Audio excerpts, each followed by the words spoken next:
who this man is, what he said, the level of education, and the commitment to community has astounded me.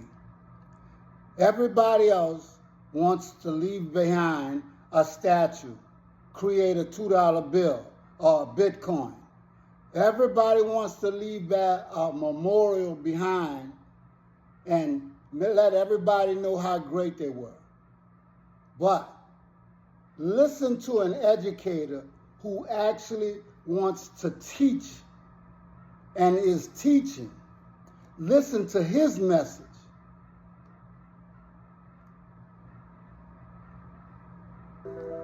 My impact would be people learn from me in a way that they are empowered by what I taught them. So that when they think of what they learned from me, they no longer think of me. They think of their own base of understanding of how this world works. And so that I become irrelevant. Because if people say, this is true because Tyson said so, then I failed. That's not how you teach someone. That's teaching them by authority. I want to teach you how to think about the world, and then you say, I have a new way to understand the world, and you run off. You don't even look back, because a new level of hunger has descended upon you, and methods and tools to feed that hunger are now accessible to you. So my impact would be that others are impacted, and they don't even remember that I had something to do with it. On my tombstone, I want the epitaph, be ashamed to die until you have scored some victory for humanity. And a victory for humanity is not a victory for yourself. It's not statues, it's not your name, it's just humanity's better off. Any of us, I think, should want the world to be a little better off for you having lived in it. That doesn't mean people praising you, not even about that. But what do you have to give with no expectation of return? No one ever told me that I had to search for meaning in life. Many people look for meaning in life as though it's going to be under a rock or behind a tree. And I'm thinking to myself, you have more power than that. You have the power to create meaning in your life rather than passively look for it. So for me, I create the meaning. And meaning to me is, do I know more about the world today than I did yesterday? That enhances meaning for me. By whatever powers I have available to me, have I lessened the suffering of others? Or the corollary to that would be, have I enhanced the life of others? And I don't mean, have I devoted the whole day to doing that? Then I would be ignoring myself. But if there's some small gesture that I can do that can completely add value to someone's life, I'm going to do it. Because the leveraging of 10 minutes of my life into the happiness or enlightenment or the reduced suffering of someone else, I'd be irresponsible if I did not.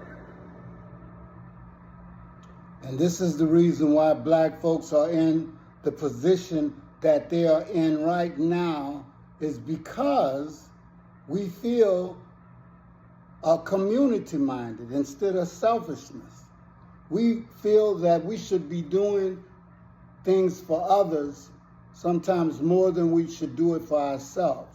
And the people who are running this country right now are all about self. And we may have to become very selfish in order for us not to get steamrolled and to get further mistreated and to get our rightful place in this world. But remember, we all, whether you like it or not, started in Africa. And maybe this will help clarify if this is the right video. The exploration of Africa by Europeans, all they could see is that everybody had the same skin color. So when they divided up the world by races, they just say Black African. And that became a bin into which they put every person they ever found in Africa, because they saw skin color. They weren't seeing anything else, though. Other elements of genetic diversity. of genetic expression. If all you see is skin color, you'll miss things like height, or intelligence, or motivation. Other things that could be encoded within a person, within a group. So now watch. All evidence shows that life began in Africa, and later left Africa to go into Europe, across Asia, the land bridge into North America and South, but all began in Africa.